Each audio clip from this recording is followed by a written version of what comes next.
Assalamualaikum warahmatullahi wabarakatuh. Selamat siang semuanya, salam sejahtera bagi kita semua. Perkenalkan, nama saya Ali Mutia Dewi. Saya dari Fakultas Ekonomi, Program Studi Manajemen. Di sini saya akan menjelaskan presentasi saya yang berjudul Karya Ilmiah. A few moments later. Baiklah teman-teman, materi presentasi yang akan saya jelaskan di sini yaitu menulis karya ilmiah. Di sini kita akan membahas tentang tujuan menulis karya ilmiah, jenis-jenis karya ilmiah, sistematika penulisan karya ilmiah, cara menulis kutipan, daftar pustaka, daftar tabel dan gambar. Langsung saja kita masuk ke materi yang pertama, yaitu tujuan menulis karya ilmiah. Karya ilmiah biasanya ditulis untuk mencari jawaban mengenai sesuatu hal dan untuk membuktikan kebenaran tentang sesuatu yang terdapat dalam objek tulisan. Maka sudah selayaknya jika tulisan ilmiah sering mengangkat tema seputar hal-hal baru, aktual, dan belum pernah ditulis orang lain. Selain itu, tujuan lain menulis karya ilmiah ialah 1. Mencari jawaban atas sesuatu hal. 2. Membuktikan kebenaran tentang objek tulisan. 3. Menyampaikan gagasan kepada masyarakat luas atau kalangan tertentu. 4. Memenuhi tugas dalam studi. 5. Mendiskusikan gagasan dalam pertemuan ilmiah. 6. Mengikuti perlombaan penulisan karya ilmiah. 7. Menyebarkan hasil penelitian kepada masyarakat luas ataupun kalangan tertentu. 8. Memperluas wawasan dan pengetahuan bagi penulis dan pembaca. 9. Memberikan sumbangan pemikiran berupa konsep teoretis maupun praktis. 10. Mengembangkan penelitian lama sehingga menghasilkan penelitian baru yang lebih matang. Lanjut ke materi yang kedua, yaitu jenis-jenis karya ilmiah. 1. Makalah. Makalah merupakan karya ilmiah yang menyajikan sebuah masalah yang penyelesaiannya mengandalkan berbagai macam data yang ada di lapangan. Karya ilmiah ini bersifat empiris dan objektif. 2. Artikel. Artikel merupakan karya ilmiah yang membuat pendapat subjektif pembuatannya mengenai sebuah peristiwa ataupun masalah tertentu. 3. Skripsi.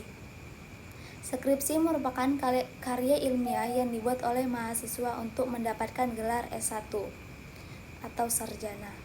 Skripsi memuat tulisan berisi pendapat penulis dengan mengacu ataupun berdasarkan teori yang telah diterbitkan sebelumnya. 4. Kertas kerja.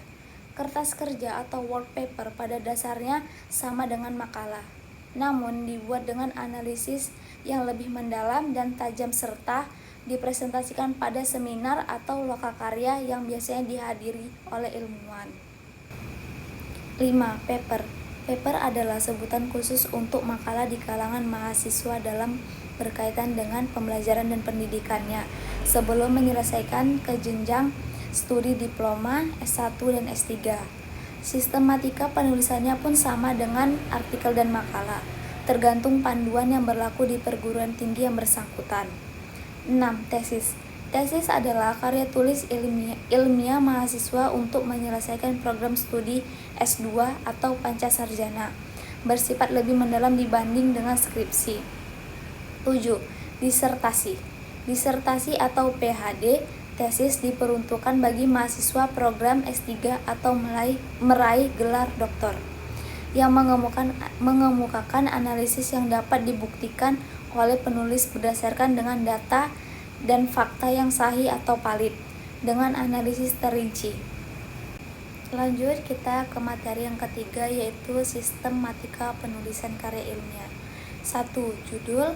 2. Abstrak. 3. Kata kunci. 4. Identitas penulis. 5. Pendahuluan.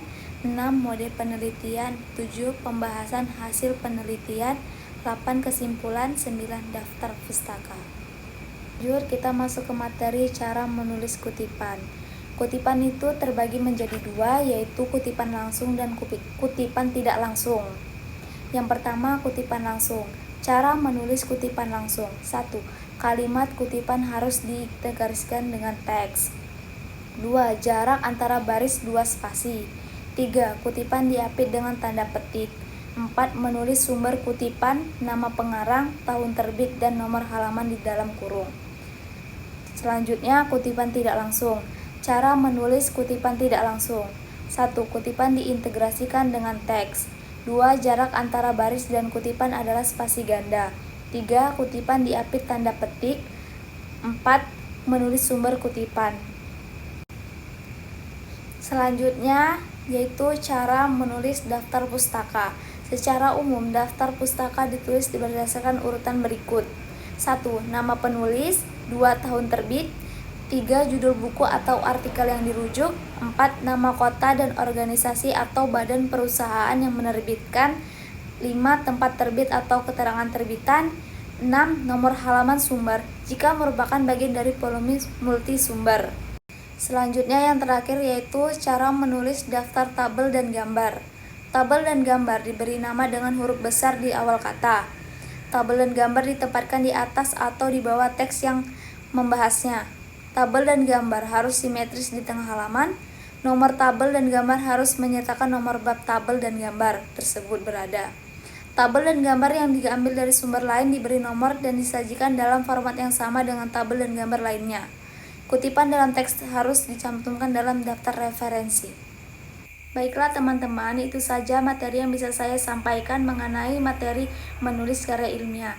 Sekian dari presentasi saya, semoga presentasi ini dapat menambah wawasan Anda. Dan apabila ada kesalahan bakal saya perbaiki. Saya sudahi, wabillahi taufiq wal hidayah. Wassalamualaikum warahmatullahi wabarakatuh.